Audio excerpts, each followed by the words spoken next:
ஹalleluya.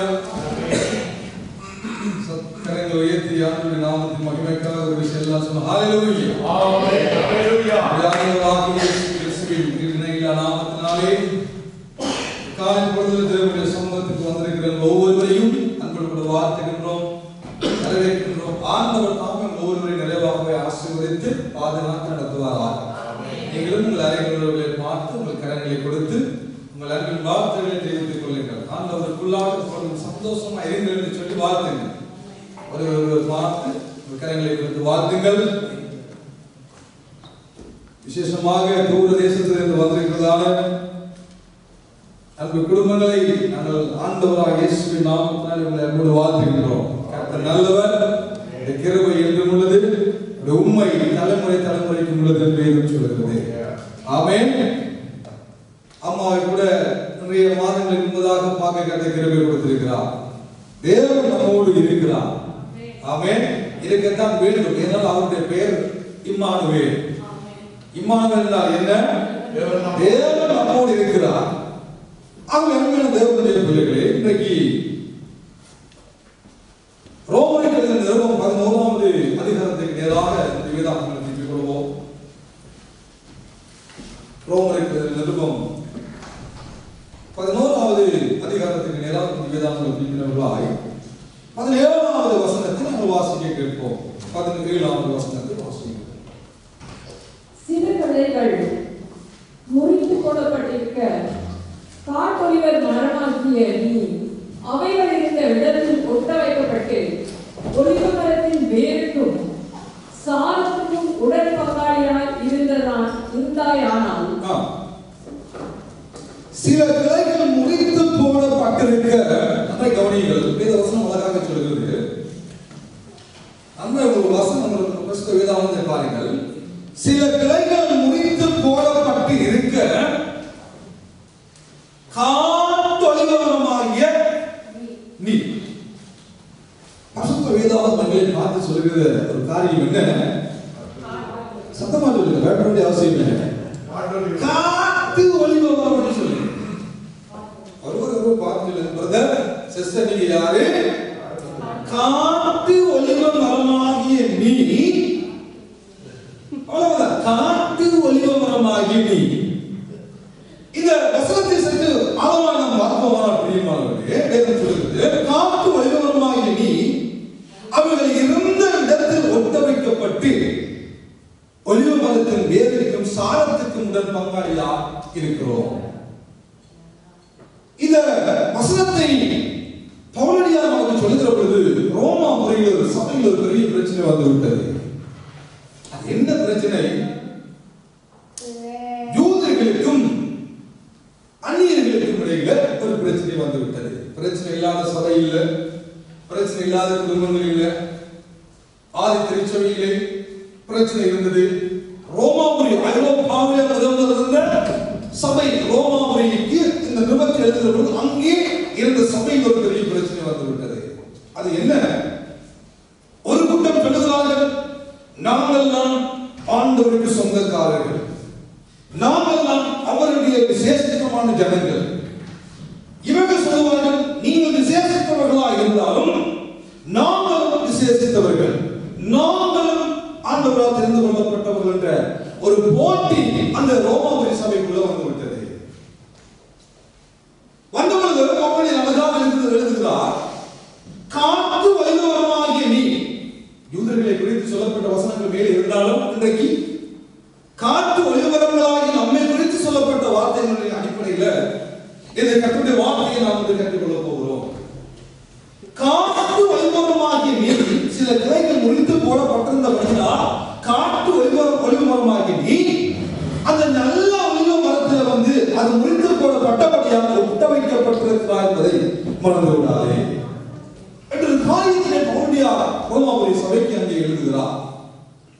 இதை தானியேலுடைய தீர்க்கதரிசன புத்தகத்தில் நீங்கள் சென்று பார்ப்பீர்களானால் 9வது அதிகாரத்தில் கூறப்பட்டதான பெரிய தீர்க்கதரிசனம் இயேசு கிறிஸ்துவினுடைய காலத்தில் இடம்பெறுவதை நாம் சற்று ஆராய்ந்து பார்க்க கூடும் பிரியமானவர்களே. அங்கே 70 வாரங்களை குறித்து பரிசுத்த வேதாகமம் பேசப்படுகிறது. அது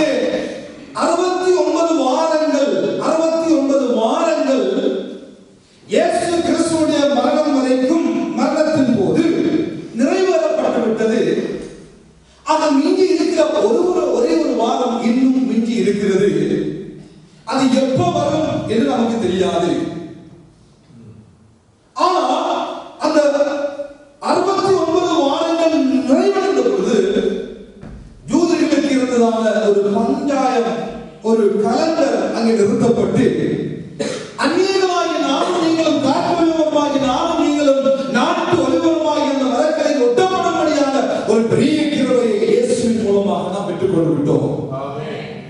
ஆகவே இப்பொழுது என்ன காலம்? காட்டு ஒலிவரமாகி நம்முடைய காலம். யாருடைய காலம்? காட்டு ஒலிவரமாகி நம்முடைய காலம். அன்பான தேவனுடைய பிள்ளைகளே, இங்கே ஏன் ஆண்டவர் ஒலிவமரத்துக்கு தன்னுடைய பிள்ளைகளை ஒப்பிட்டு பேசுகிறார்? நமக்கு தெரிந்த மரங்கள் இருக்கு, பூவரச மரம் இருக்கு, வேப்ப மரம் இருக்கு, பனை மரம் இருக்கு, எவ்வளவோ மரங்கள் இந்த பூமியில் இருந்தாலும் ஏன் ஆண்டவர் இடத்திலேயே காட்டு ஒலிவமரம் என்று எங்களை குறிப்பிட்டு தன்னுடைய ஜனங்களை நான் ஒலிவமரம் என்று குறிப்பிட வேண்டும்? சொல்லுங்க, ஏன் ஆண்டவர் ஒலிவமரத்தை காண்பிக்க வேண்டும்?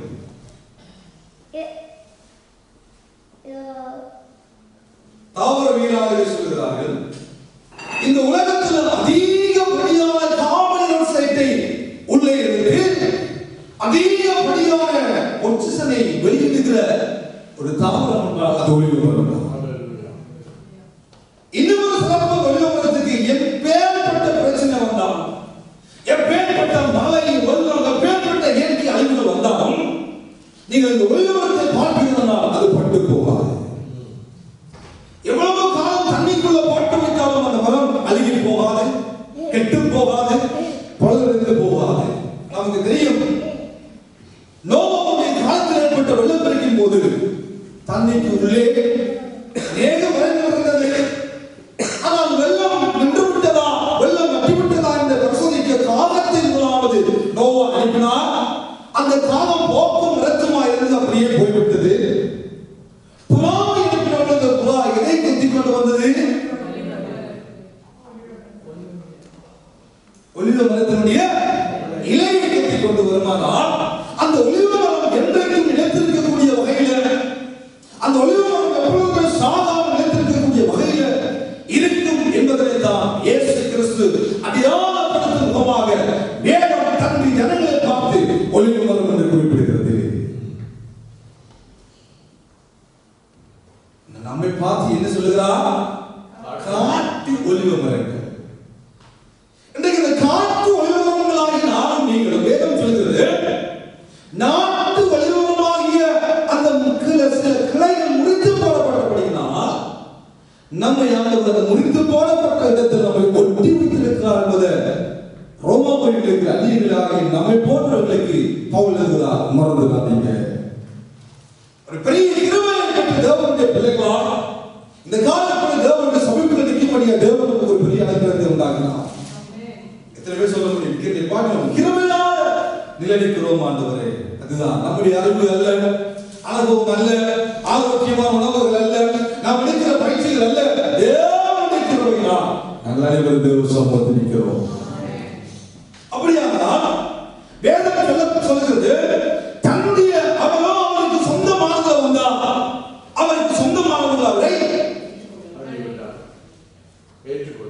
சொந்த காரியங்கள் அவரை ஏற்றுக்கொள்ள மறுத்ததினால் அந்நியர்களாகிய நாம் நீங்கள் ஒரு பெரிய கிருபையை பெற்றுக் கொள்ளும்படியாக அவருக்கு சொந்தமானவர்களாக தெய்வம் நம்மளை மாற்றிவிட்டார். முறித்து போடப்பட்டபடியினால் அந்த முறித்து போடப்பட்ட கலைகளை நம்மை ஒட்டுமைக்கும்படியான ஒரு பெரிய கிருபை இயேசு கிறிஸ்துவின் மூலமாக நாம் நீங்களும் பெற்றிருக்கிறோம். பிரியமானவர்களே, எபேசியர் 2:8 சொல்லுகிறது, கிருபையினால் விசுவாசத்தை கொண்டு, சத்தமா சொல்லுங்க, கிருபையினால் விசுவாசத்தை கொண்டு ரட்சிக்கப்பட்டீர்கள். அல்ல, சத்தமா சொல்லுங்க, தேவனுடைய ஈவு. என்னுடைய கேள்வி, கிருபையினால் விசுவாசத்தை கொண்டு ரட்சிக்கப்பட்டோமா, இல்லாவிட்டால் விசுவாசத்தினால் கிருபையை கொண்டு ரட்சிக்கப்பட்டோமா? கிருபையினால் விசுவாசம். வேறு யாராவது? கிருபையினால் விசுவாசத்தை கொண்டு ரட்சிக்கப்பட்டீர்களா, இல்லாவிட்டால் விசுவாசத்தினால் கிருபையை கொண்டு ரட்சிக்கப்பட்டீர்களா? என்ன எல்லாம் ஒன்றுதானே? என்னதான் ரெண்டு ஒன்றுதான். சொல்லுவாங்க, சொல்லுங்க சொல்லுங்க. யா கரங்களை தட்டி, அதான் சரியான விட, அதான் சரியான விட. தேவன் கிருபை உள்ளவர், தேவன்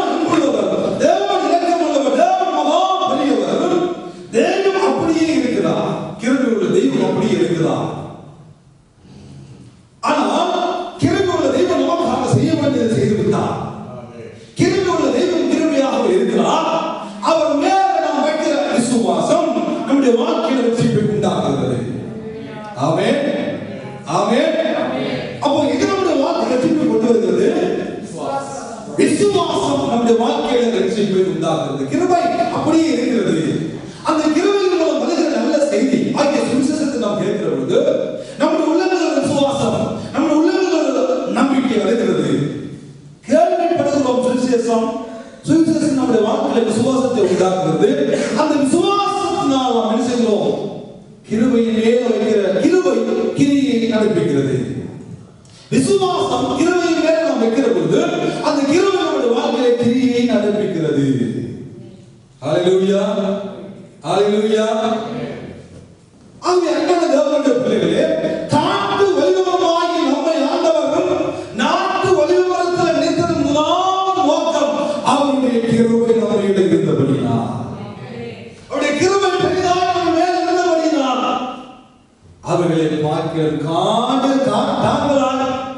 காட்டொழிவர்களாய் வாழ்ந்த நம்மை ஒரு பெரிய உயர்ந்த இடத்தில் கொண்டு வந்து நல்ல மரமாகி ஒளிய மரத்தில் கொண்டு வந்து நாம் அப்படியே அந்த முறிந்த கிளைகளை ஒட்டி வைத்திருப்பாரானால் இந்த பாறைகள் அவர் நம்மை வெற்றி கிருபை கொள்ளுவார்.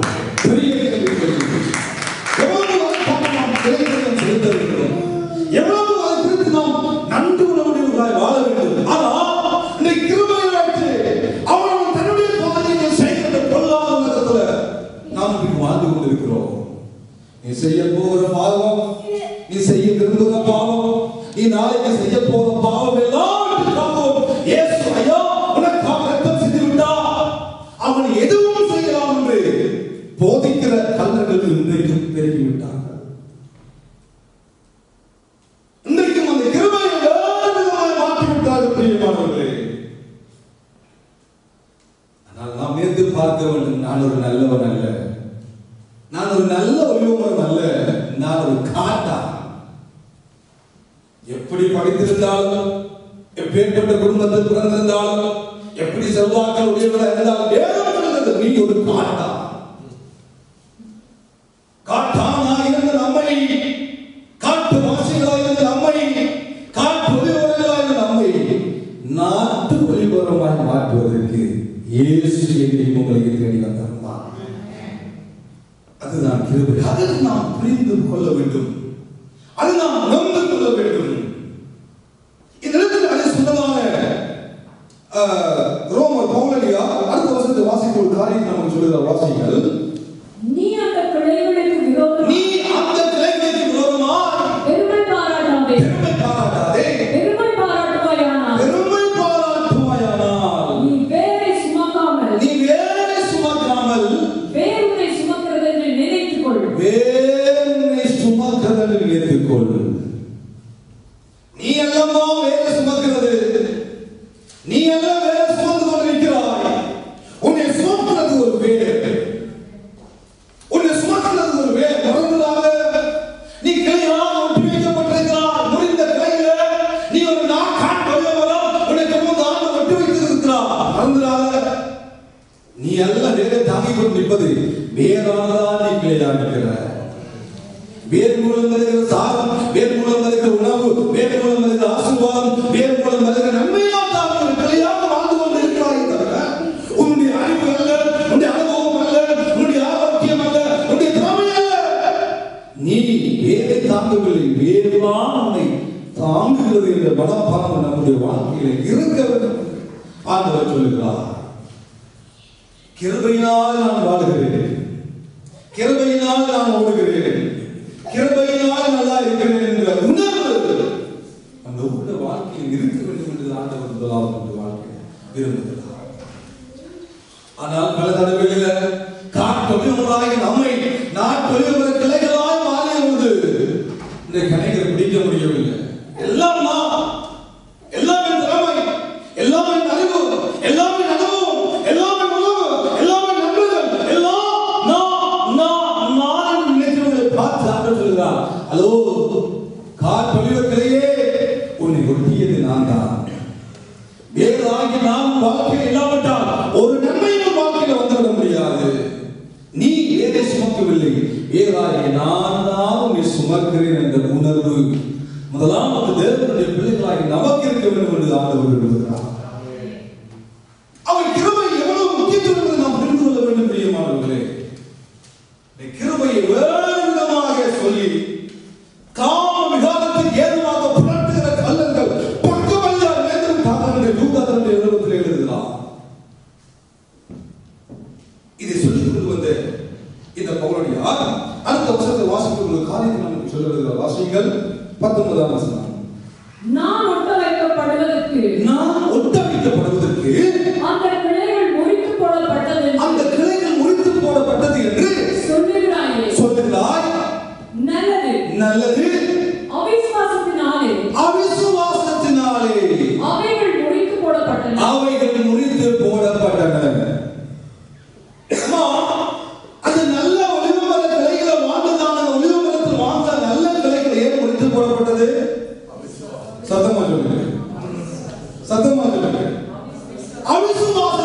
அடித்து போடப்பட்டது.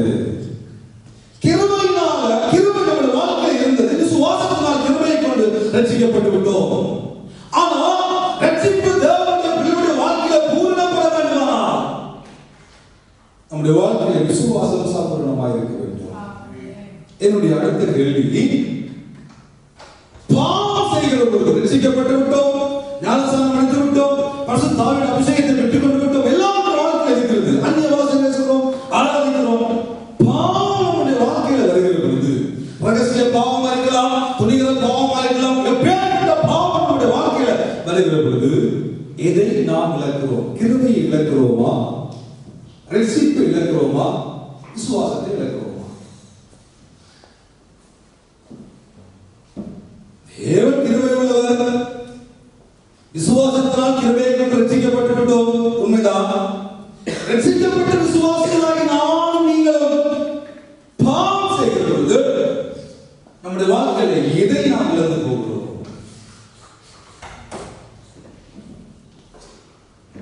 மாறி மாறி கேள்வியே கேட்குற மாதிரி சிலரை பார்க்கிறது. சொல்லுங்க, எதை நாம் இழந்து போகிறோம்?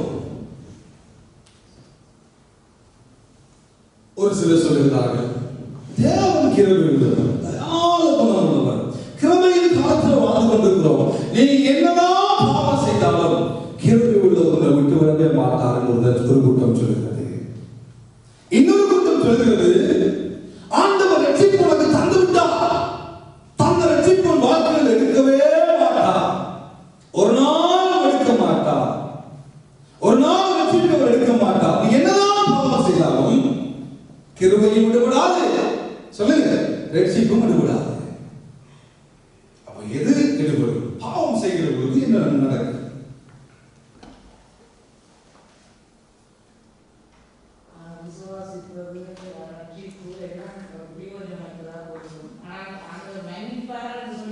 ஆண்டவர் மன்னிக்கிற தெய்வம், மன்னிக்கும்படியாக யாரும் நம்முள்ள தெய்வம். தொடர்ச்சியாக மனிதன் பாவத்தில் இருக்கிற பொழுது எதை வாழ்க்கையில் நாம் இழந்து போவோம்? எதை இழக்கிறோம்? கிருபையை இழந்து போகிறோம். அப்ப ரட்சிப்பு நம்முடைய வாழ்க்கையில் இருக்கு. ரட்சிப்பை இழந்து போகிறோம், கிருபை நம்முடைய வாழ்க்கையில் இருக்கு. பாவம் செய்ய செய்ய கிருபை இழந்து கொண்டே இருக்கு. எல்லாம் இல்லாமோ, விசுவாசம் இல்லாமோ, கிருபை இல்லாமோ, ரட்சிப்பு இல்லாமோ. ஒன்று தீமோத்தேயு முதலாம் அதிகாரம் 18-19 வாசிக்க. ஒன்று தீமோத்தேயு முதலாம் அதிகாரம் 18-19. குமாரனாகிய தீமோத்தேயுவே, உன்னை குறித்து முன்னுண்டான தீர்க்கதரிசனங்களின்படியே நீ அவைகளை முன்னிட்டு நல்ல போராட்டம் பண்ணும்படி இந்த கட்டளையை உனக்கு ஒப்புவிக்கிறேன். நீ விசுவாசமும் நல்ல சாட்சியும் உடையவனாய் இரு. நீ விசுவாசம் சொல்லுங்க, நீ விசுவாசமும் நல்ல மனச்சாட்சி உடையவனாய் இருந்து இந்த நல்ல சாட்சியை சிலர் தள்ளிவிட்டு விசுவாசமாகிய கப்பலை சேதப்படுத்தினார்கள்.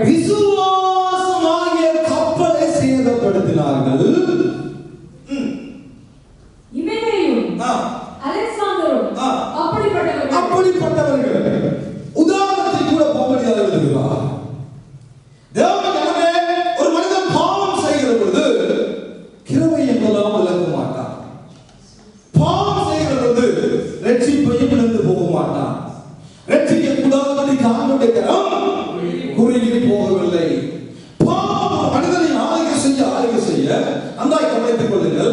பாவம் மனிதனுக்குள்ள வர எப்படி விசுவாசத்தினாலே கிருபையை கொண்டு நாம் ரட்சிக்கப்பட்டோமோ அவன் முதலாவது கை வைப்பது கிருபையின் மேல் அல்ல, ரட்சிப்பின் மேல் அல்ல, விசுவாசத்தின் மேல கை வைத்து விடுவான்.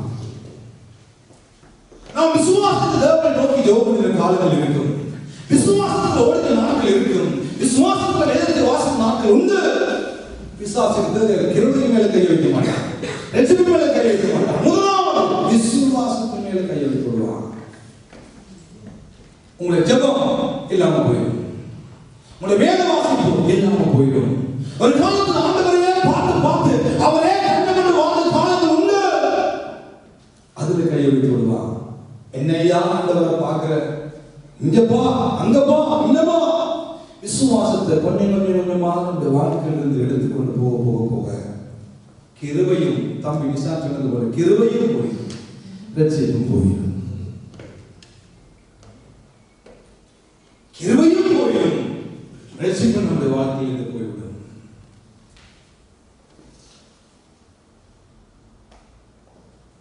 அதான் இங்கே பவுலடியா சொல்ல வருகிறார். வாசிக்கிற வசனத்தை 11ஆம் அதிகாரம் ரோமர் எழுதப்பட்ட எழுதப்பட்ட வார்த்தை 20ஆம் வசனம். நல்லது அவிசுவாசத்தினாலே அவைகள் பிரித்து போடப்பட்டன. நீ அவிசுவாசத்தினாலே அவைகள் பிரித்து போடப்பட்டன. நீ விசுவாசத்தினாலே நிற்கிறாய். நீ விசுவாசத்தினாலே நிற்கிறாய். விசுவாசம் நிற்க நிற்க நிற்க கிருபையும் நிற்குமா, ரட்சிப்பும் நிற்கும். விசுவாசம் புரிய புரிய புரிய கிருபையும் இல்லாம போயிடும், ரட்சிப்பும் இல்லாம போயிடும். பவுலடியா சொல்லுகிறார், ஹலோ நீ காண் கொள்ளுவதும் கிருபையினால தேவன் நல்ல உலகமாகிய அந்த கையில் உனக்கு ஒட்டி விட்டார் கிருபை. ஆனா நீ நிற்க வேண்டுமானா, அந்த நல்ல உலகத்துல நீ நிற்க வேண்டுமானா உனக்கு விசுவாசம் இருக்க வேண்டும். விசுவாசம் இல்லாத நம்முடைய வாழ்க்கையை மாற்றம் கண்டு போய்விடும். அவைகள் விசுவாசத்தினால் அந்த கிளைகள் முறித்து போடப்பட்டு நீ சொல்லுகிறாய், நல்லது. நீ விசுவாசத்தினால் நிற்கிறாய். நிற்பதே விசுவாசம். அந்த விசுவாசம் தகுமானா, விசுவாசம் கப்பலை சேதப்படுத்துவாயா, விசுவாசம் கப்பல் ஒரு ஓட்டம் வந்து வருமானா, பிரயாணித்து செல்ல வேண்டிய இடத்துக்கு செல்ல முடியாதபடி கப்பலுக்குள்ள தேவையில்லாத காரியங்கள் வந்துவிடும். கப்பலுக்குள்ள தண்ணி வந்துவிடும். தண்ணி வருமானா கப்பல் செல்ல முடியாது. உலகம் உலகம் வாழ்க்கைக்குள்ள வருமானா, பாவம் நம்முடைய வாழ்க்கைக்குள்ள வருமானா, தேவையில்லாத காரியங்கள் வாழ்க்கைக்குள்ள வருமானா, ஒரு சிறிய ஓட்டை வரும். விசுவாசம் என்ற கப்பலை சேதப்படுத்துமானா, விசுவாச கப்பலை சேதப்படுத்துமானா, விசுவாசம் என்ற கப்பல் சேதப்படுமானா, நாம் செல்ல வேண்டிய இடத்துக்கு செல்ல முடியாமல் நடுக்கடலில் நம்முடைய ஆட்டம். கிருபை உள்ள தேவன் நமக்கு இருக்கிறார். அவருடைய ரட்சிப்பு நம்முடைய வாழ்க்கையில் சம்பூர்ணமாக முடியாதவரைக்கு விசுவாச கப்பல் ஏதோ ஒரு வழியில் ஓட்டி ஆகுமானால், ஏதோ ஒரு வழியில் ஓட்டி ஆகுமானால் நம்முடைய வாழ்க்கை அந்த உலகம் எதிர்த்து சொல்லுகிறார்கள், நீ என்னதான் செய்தாலும் தேவன் உள்ளவர், தெய்வம் அன்புள்ளவர், அவர் ரட்சித்ததுதான். நீ அவரை ஏற்றுக்கொண்டா ஒருத்தா ஏற்றுக்கொண்டதுதான். நீ ஞானஸ்நானம் எடுத்து விட்டாய், அந்நிய பாஷை பேசுகிறாய், ஆவியின் முறைகளை பேசுகிறாய், என்னதான் நலன்கள் இருந்தாலும் என்னதான் பாதைகள் இருந்தாலும் விசுவாசத்துக்குள்ள நமக்கு ஒரு ஓட்டம் வந்துட்டா, விசுவாச கப்பல் சேதமடையுமானா பிரயாணம் கப்பல். அழகாக பவுலடியா சொல்லுகிறார். கிருபையை பேசின பவுலடியா இரண்டாவது சொல்லுகிறார், நீ விசுவாசத்தினாலதான் இப்போ நிற்கிறாய். நீ நிற்பதே விசுவாசம். யூதா 3ஆம் வசனத்தை சொல்லுகிற பொழுது, நான் பொதுவாக ரட்சிப்பை குறித்து பேசப்படியாக கருத்துள்ளவனாக இருக்கிறேன். பரிசுத்தவான்களுக்காக ஒரே ஒரு விஷயம் ஒப்புவிக்கப்பட்ட விசுவாசத்திற்காக தைரியமாய் போராட வேண்டும் என்று நான் உங்களுக்கு உணர்த்தி எழுதுவது அவசியம் என்று காண்கிறேன். அவசியமாய் நான் காண்கிறேன். கிருபையை குறித்து பேசுவதை பார்க்கிலும், ரட்சிப்பை குறித்து பேசுவதை பார்க்கிலும் பொதுவாக ரட்சிப்பை பேசத்தானையா நான் எழுத வந்தேன். இயேசுவின் சம்பூர்ணமாகி யூதா சொல்லுகிறார், பொதுவாக நான் வந்தேன். ஆனா பொதுவாக இருந்ததை பார்க்கிலும் விசுவாசத்துக்காக நீங்கள் தைரியமாக போராட வேண்டும் என்று நான் எழுதி உணர்த்துவதுதான் இப்போ எனக்கு அவசியமா இருக்கிறது. இப்ப அவசியம் கிருபையை குறித்து பேச அல்ல, இப்ப அவசியம் ரட்சிப்பை குறித்து பேச அல்ல, இப்ப அவசியம் செழிப்பை குறித்து பேச அல்ல, இப்ப அவசியம் கிருபையை மிகப்படுத்தி பேச அல்ல. இப்ப அவசியமான விசுவாசத்துக்காக பரிசுத்தவான்களுக்கு ஒரு விஷயம் ஒப்புவிக்கப்பட்ட விசுவாசத்துக்காக தைரியமாக போராடுங்கள். தைரியமாக போராடுங்கள்.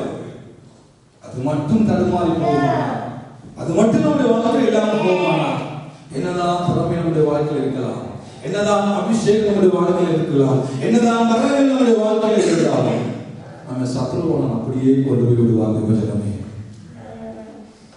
நம்ம கொண்டு போய் விடுவாங்க. விசுவாசத்துக்காக போராடு. அவருடைய தெளிவாக சொல்லுங்க, விசுவாசத்துக்காக போராடு.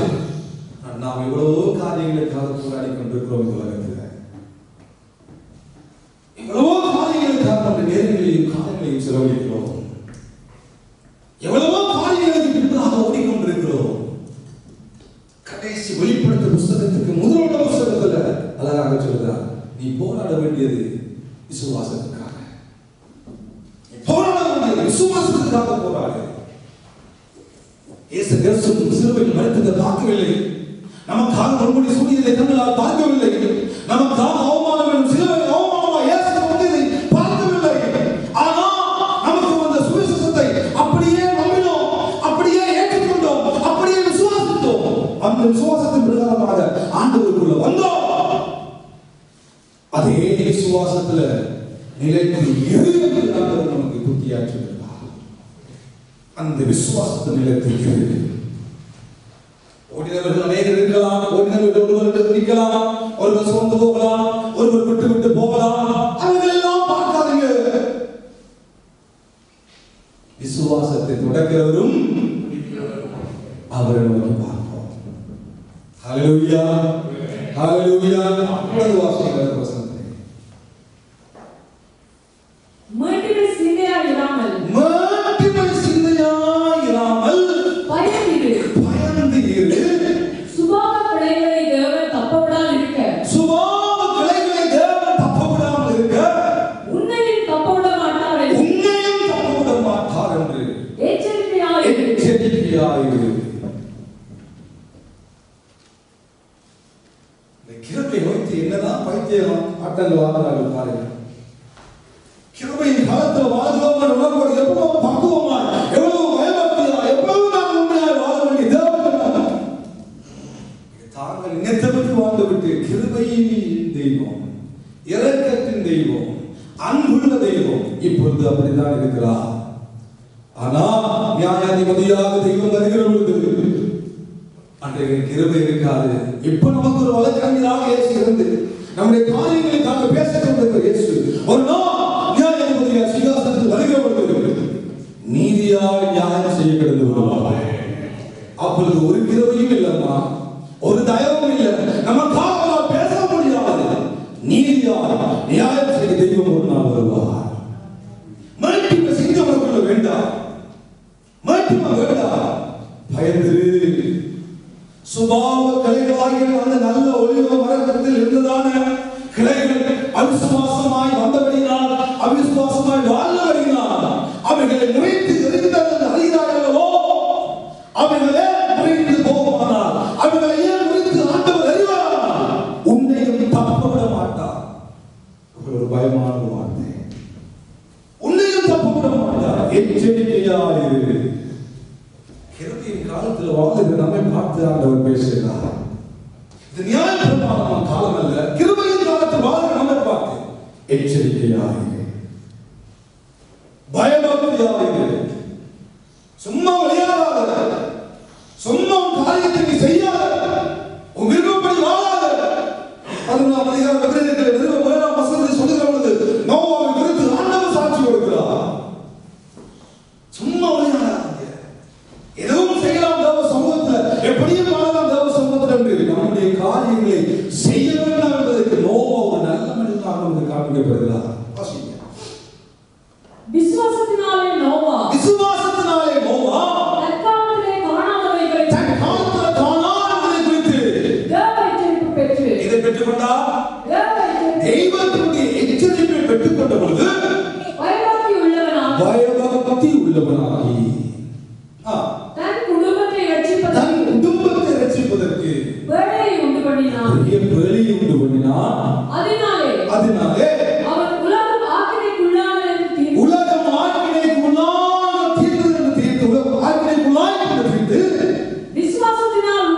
விசுவாசத்தில் உண்டான நீதிக்கு சுதந்திரவாதியாக மாறினான், சொந்தக்காரனாக மாறினான். தேவ ஜனமே, தெய்வம் நம்மோடு பேசுகிறார். தேவன் நம்மோடு அந்த வார்த்தையின் மூலமாக நம்மோடு பேசுகிறார்.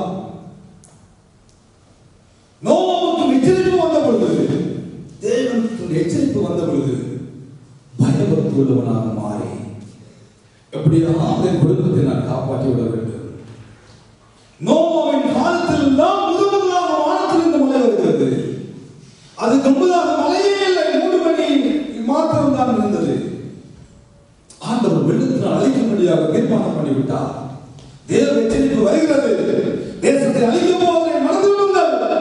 பொதுவான ரட்சிப்பு, பொதுவான சுவிசேஷம் வருகிற பொழுது இந்த மனிதன் மாத்திரம் அந்த எச்சரிப்பை விட்டுக் கொண்டவனாய் அவன் செய்த முதலாவது காரியம் தன்னை ஒரு பயபக்தியுள்ள நிலைமைக்குள்ள கொண்டு போகிறான்.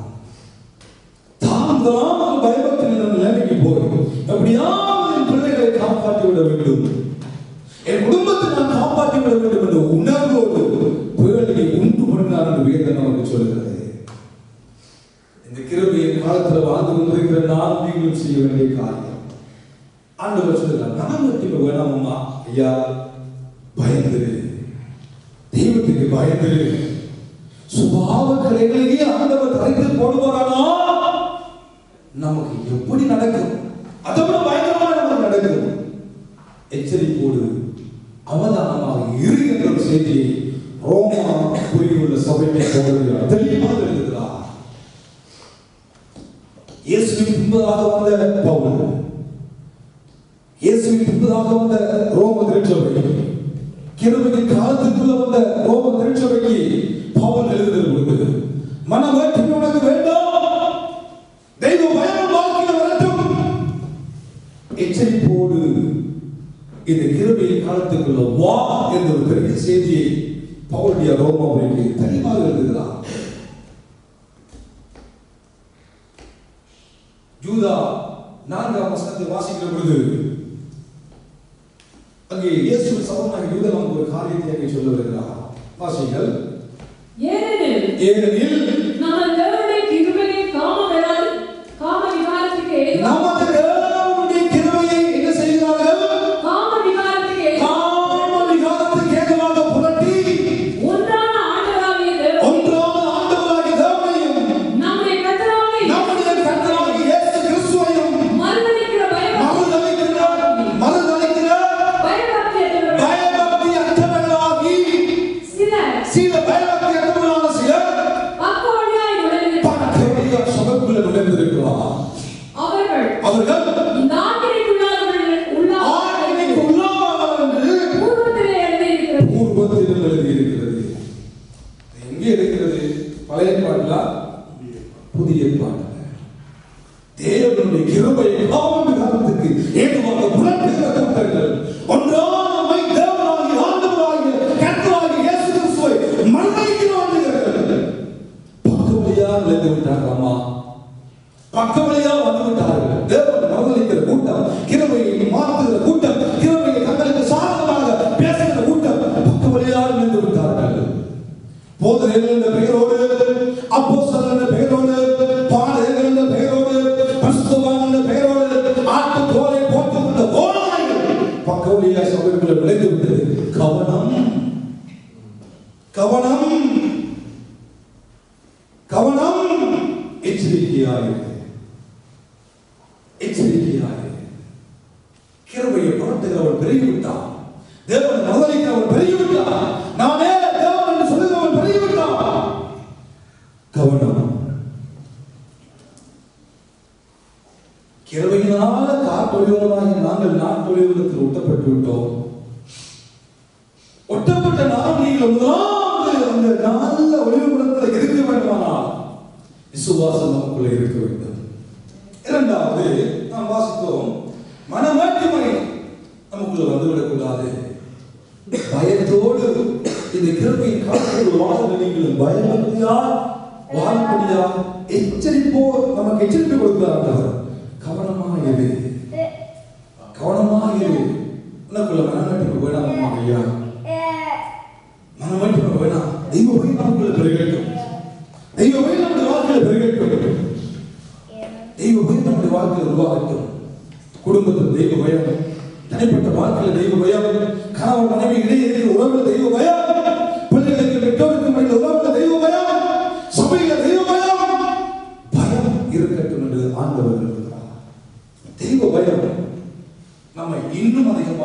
அந்த நல்ல நாட்டு வெளியுறவுல இன்னும் நம்ம நிலைநிற்க பண்ணும் என்று தெளிவாக கர்த்தருடைய வார்த்தைக்கு நமக்கு சொல்லுகிறார். அடுத்த வசனத்தை வாசிங்க.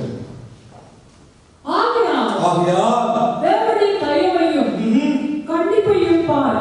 தேவ தயவை பார், தேவனுடைய கண்டிப்பை பார். விழுந்தவர்கள் இடத்திலே கண்டிப்பையும், விழுந்தவர்கள் இடத்திலே ஆண்டவர் கண்டிப்பையும், உன்னிடத்திலே தயவையும் காண்பித்தார். கரங்களை தட்டி நல்ல ஆண்டவருக்கு வாழ்த்துக்கள். அவிசுவாசமாய் முறித்து எறியப்பட்ட இடத்தில் ஆண்டவர் கண்டிப்பை பார்த்தார். ஆனால் நம்மிடத்துல ஒளிவரமாக நம்மளை எதிர்பார்த்தாரா? சொல்லுங்க சத்தமா. தயவை நமக்கு காண்பித்தார். பக்கத்தில் ராஜாவா சொல்லுங்க, தயவை நமக்கு காண்பித்தார், தயவை நமக்கு காண்பித்தார், தயவை நமக்கு காண்பித்தார். கிருபையினால விசுவாசத்தைக் கொண்டு ரட்சிக்கப்பட்டீர்கள். இது உங்களுடைய உங்களால் உண்டானது அல்ல. தேவனுடைய தயவு, தேவனுடைய ஈவு, தேவனுடைய கிருபை, தேவனுடைய இரக்கம். தயவம்மா, தயவு, தயவு.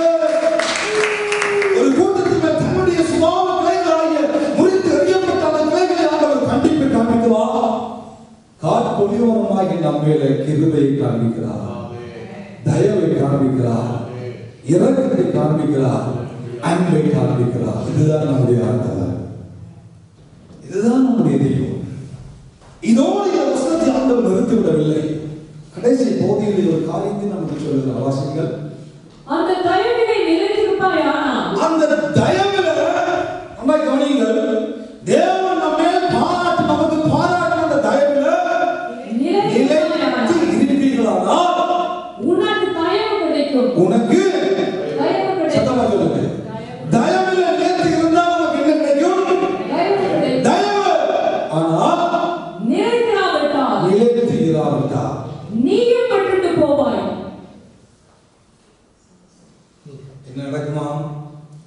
காற்பொழியோரம் ஐயா, கிருபையினால் நான் பொழியோரத்தில் நாட்டப்பட்டவன், விசுவாசத்தினால் நின்றோம்.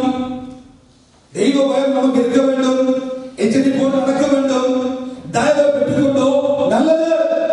தயவுல நிலைத்து இருந்தால் தயவு வரும்.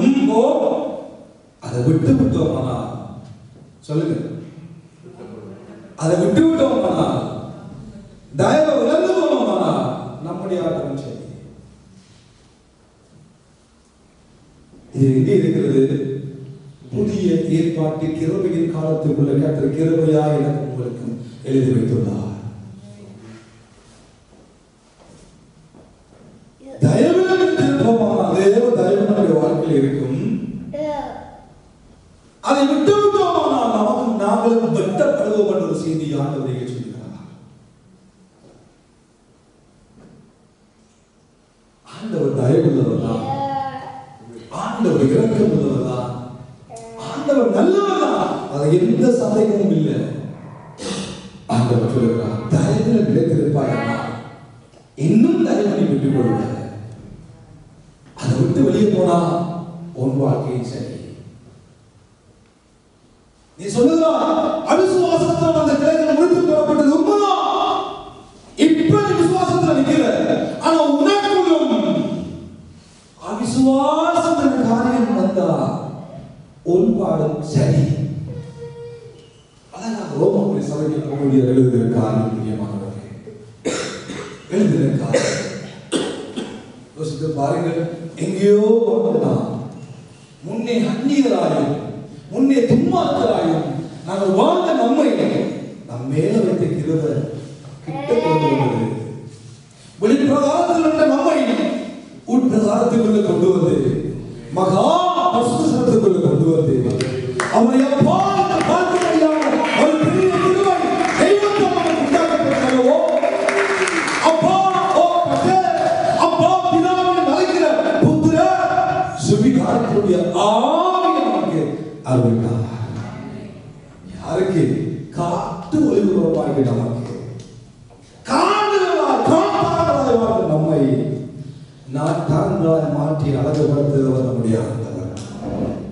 அந்த கிருபையை இழந்து போகாமல் தெய்வ பயத்தோடு மனமேட்டுமே வந்து விடாதபடி எப்பொழுதும் எச்சரிப்போடு நம்முடைய வாழ்க்கையில் எப்பொழுதும் தெய்வ பயம், எப்பொழுதும் நம்முடைய வாழ்க்கையில் நான் கிருபையில் இருந்து கொண்டிருக்கிறேன், நான் தேவனுடைய கிருபையில் இருக்கிறேன், நான் நிற்பது தெய்வ தயவு என்ற உணர்வோடு நாம் வாழ்கிற பொழுது அந்த நான் தொழிலுலகத்தில் நாம் இல்லத்திற்கு கூடும். இல்லை, நமக்கும் மற்ற பகுதியை வெட்டி அவர் போடுகிறார் என்ற செய்தியை பவுலிய ரோமாபுர சபைக்கு முன்வைக்கிறார். தேவ ஜனமே, இது நல்ல காலத்தில் அப்படி ஆயிரம் ஆயிரம் ஆயிரம் ஆயிரம் கிருபையினால் இருக்கிறோம், ரசிக்கப்பட்டிருக்கிறோம், ஊழியர்களை செய்கிறோம், உபவாசிக்கிறோம், பாடல்களை பாடுகிறோம், கொயங்களை நிற்கிறோம், எல்லாம் செய்கிறோம். ஆனால் பல தடவைகள் நம்முடைய வாழ்க்கையில விசுவாசத்திலே கப்பல், நம்முடைய விசுவாச கப்பல் அப்பப்போ நம்முடைய வாழ்க்கையில் சேதப்படுவது உண்டு. ஓமா இல்லையா? அப்பப்போ நாம் விழுந்துகிற நேரங்கள் உண்டு, அப்பப்போ தடுமாறுகிற நேரங்கள் உண்டு, அப்பப்போ தள்ளாடுகிற நேரங்கள் உண்டு. ஆனால் நம்ம ஆலயத்துக்குள் நிற்கிறோம், அவரை பாதத்தை கூப்பிடுகிறோம். கிருபை, கிருபை. தேவ சமூகத்தில் வந்த அப்பா கூப்பிடுகிறோம். கிருபை. ஆனா வெளியாக நேரங்கள் தப்பா வாழ்கிறோம். தேவ சமூகத்தில் வந்து அப்பா என்று கூப்பிடுகிற பொழுது தயவுள்ள தெய்வம், இரக்கம் உள்ள தெய்வம், அன்புள்ள தெய்வம் இன்றும் நம்ம நடத்தி கொண்டு போகிறார். இன்றும் உடைய கிருபையினால் நிற்க முடியாது ஒரு பெரிய கிருபை என்ற வாழ்க்கையை நடப்பித்துக் கொண்டே இருக்கிறது. சொல்லுகிற காரியம் என்ன? ரஷ்யாவில் சொன்ன விஷயம், தயவுல இருந்து கொண்டிருக்கிறீங்க. அந்த தயவு இழந்து போகாம தடுமாறினாலும் உங்கள் விசுவாச கப்பல் நீங்கள் பிரயாணம் பண்ணுகிற அந்த கப்பல் விசுவாசத்துல சின்ன சின்ன பிரதிகள் வந்தாலும் கோட்டைகள் வந்தாலும் அடைத்து விட்டு அப்பா உங்களுடைய தயவுல வாழ்ந்து கொண்டிருக்கிறேன், அப்பா இந்த கிருபையை வாழ்ந்து கொண்டிருக்கிறேன், அப்பா நீங்க அன்பில் வாழ்ந்து கொண்டிருக்கிறேன், அப்பா நீங்க இல்லாம ஒன்றும் செய்ய முடியாது, அப்பா இந்த கிருபையை தாங்குவது என்ற உணர்வோடு வாழ்கிற பொழுது நானும் நீங்களும் தொடர்ந்து அந்த நல்ல ஒளிவ மரத்திலே நிலைத்து இருக்க முடியும் என்ற ஒரு நல்ல செய்தியை இங்கே எனக்கு உங்களுக்கு சொல்லுங்கள். ஆமென், ஆமென், ஆமென். அவர் கிருபையினால விசுவாசத்தை கொண்டு ரட்சிக்கப்பட்டோம். விசுவாசம் ஆண்டவராகிய இயேசுவின் மேல் வைத்ததினால், அந்த கிருபையின் மேல் வைத்ததினால், அந்த கிருபை இதுவரைக்கும் நம்முடைய வாழ்க்கையை கிரியை நடப்பித்துக் கொண்டே இருக்கிறது. தயவு, கிருபை அதை இழந்து போகாதபடி நாம் ஓடுகிற இந்த ஓட்டம், நாம் செல்லுகிறதான அந்த கப்பலில் செல்லுகிறதான அந்த கப்பல் பிரயாணம், கடலில் செல்லுகிறதான நம்முடைய வாழ்க்கை அந்த கப்பலை ஒரு நாளும் சேதப்படுத்தி விடாதபடிக்கு பத்திரமாக நாம் பாதுகாத்து கர்த்தருடைய ஆசீர்வாதங்களுக்கு சொந்தக்காரர்களாய் நாம் மாறுவோமாக. ஆமென். காற்று ஒளிமரங்களை ஆண்டவர் நாட்டு ஒளிமரங்களாய் மாற்றியதுக்கு ஒரு நோக்கம் உண்டு. எல்லாருடைய வாழ்க்கையும் ஒரு நோக்கம் உண்டு. ஒரு நோக்கம் இல்லாமல் காற்றாங்களை கொண்டு நாட்டாங்களை ஆண்டவர் மாற்றவில்லை. அந்த நோக்கத்தை நிறைவேற பிரயாசப்படுவோம். அது நிறைவேற வேண்டுமானால் விசுவாசத்துக்காக தைரியமாய் போராடுவோம். கர்த்தர் நம்மை ஆசீர்வதிப்பாராக. எழுதி போகிறீர்களே எல்லாரும் எழுதி வருவார்கள். ஆண்டவர் என் மேல் உங்கள் மேல் வைத்தது கிருபையை ஒரு நிமிடம் நீங்கள் மீண்டும் கொண்டு பாருங்கள். தலை சாய்க்கும் கல் நீரையா, மூளை கல் நீரையா, நான் நம்பி தலை சாய்க்கும் கல் நீரையா, மூளை கல் நீரையா.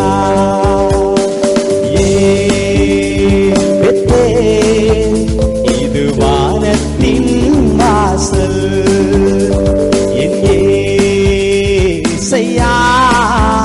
ஆசீர்வாதத்தின் வாசல்.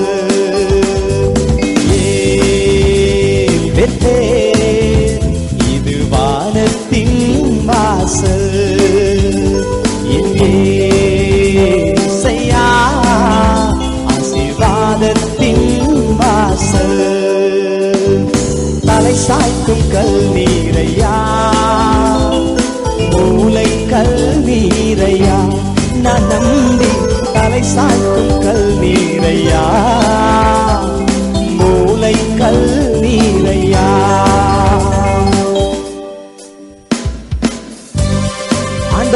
யாக்கோபை பார்த்து சொல்கிறார், நீ மேற்கேயும் கிழக்கேயும் வடக்கேயும் தெற்கேயும் பறந்து வா என்று சொல்லி, பூமியின் தூளை போல உன் சந்ததி பெருகும் என்று சொல்லி வாக்குத்தத்தம் பண்ணின கர்த்தர். The Lord who promised, hallelujah, is being with us. Hallelujah. Thank you.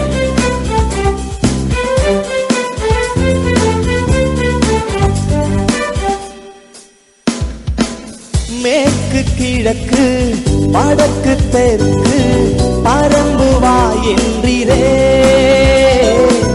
பூமியின் மூளை போல் சந்ததி பெருகும் என்று வாக்குரைத்தீரே. மேற்கு கிழக்கு வடக்கு தெற்கு பறந்து வா என்றீரே, பூமியின் மூளை போல் சந்ததி பெருகும் என்று வாக்குரைத்தீரே. சொன்னதை செய்யும் அளவும் என்னை கைவிடவே மாட்டீ, நீர் சொன்னதை செய்யும் அளவும் என்னை கைவிடவே மாட்டீ என்று சொல்லுவீங்களா? ஏல்பெத்தேல், ஏல்பெத்தேல், இது வானத்தின் வாசல்,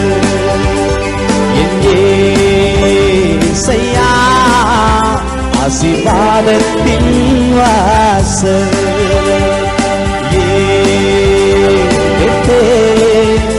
இது வானத்தின் வாசல், ஏசையா ஆசீர்வாதத்தின் வாசல். தலை சாய்க்கும் கல்நீரையா, மூளை கல்நீரையா, நலம் தலை சாய்க்கும் கல்நீரையா, மூளை கல்நீரையா. ஆதியாகமம் 28ஆம் அதிகாரத்துல ஆண்டவர் யாக்கோபுக்கு வாக்கு பண்ணுகிறார், பூமியின் வம்சங்கள் எல்லாம் உனக்குள் உன் சந்ததிக்குள் ஆசீர்வதிக்கப்படும் என்று சொல்லி. அதனால அதே ஆசீர்வாதம் நமக்கும் உண்டு. கவலைப்படாதிருங்கள், கஷ்டப்படாதிருங்கள், எதை குறித்தும் கவலைப்படாதிருங்கள். கர்த்தர் எல்லாவற்றையும் பார்த்துக் கொள்கிற ஆண்டவர் பார்த்துக் கொள்வார். Come on.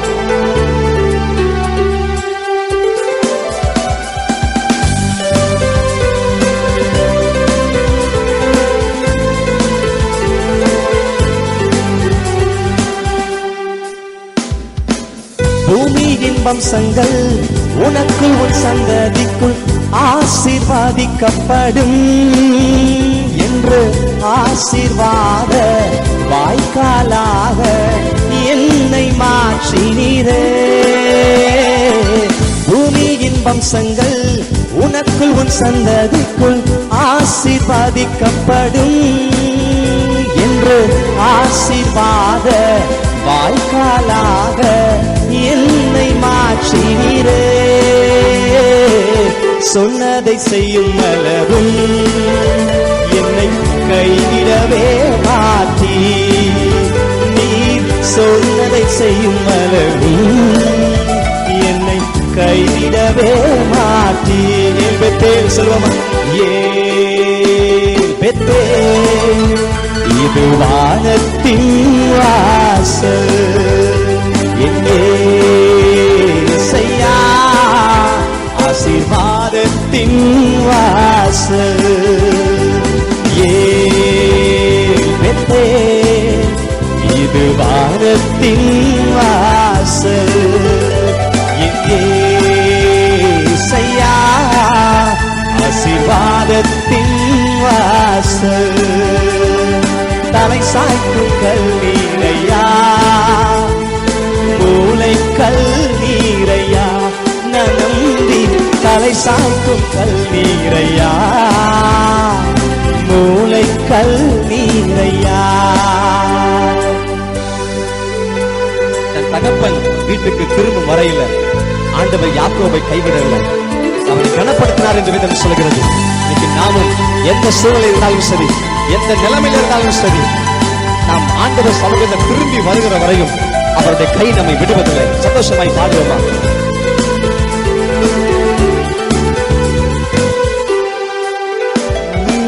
செல்லும் இடமெல்லாம் உன் உன்னோடே இருந்து உன்னை கனப்படுத்துவே.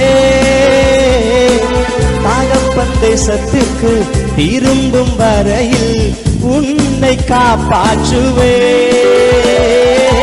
செல்லும் இடமெல்லாம் உன்னோடு இருந்து உன்னை கனப்படுத்துவே. தகப்பன் தேசத்துக்கு திரும்பும் வரையில் உன்னை காப்பாற்றுவே. சொன்னதை செய்யும் அளவும் உன்னை கையிடவே மாட்டே. நீ சொன்னதை செய்யும் அளவும் என்னை கையிடவே மாட்டே. Come on, join together and say it with him. Bethel, இது வானத்தின் வாசல். என் இயேசையா ஆசீர்வாதத்தின் வாசல். Bethel, இது வானத்தின் வாசல். என் இயேசையா ஆசீர்வாதத்தின் வாசல். மூளைக்கல் நீரையா நரம்பி தலை சாய்க்கும் கல்லீரையா. மூளைக்கல் நீரையா. சரி சொல்லுவோமா?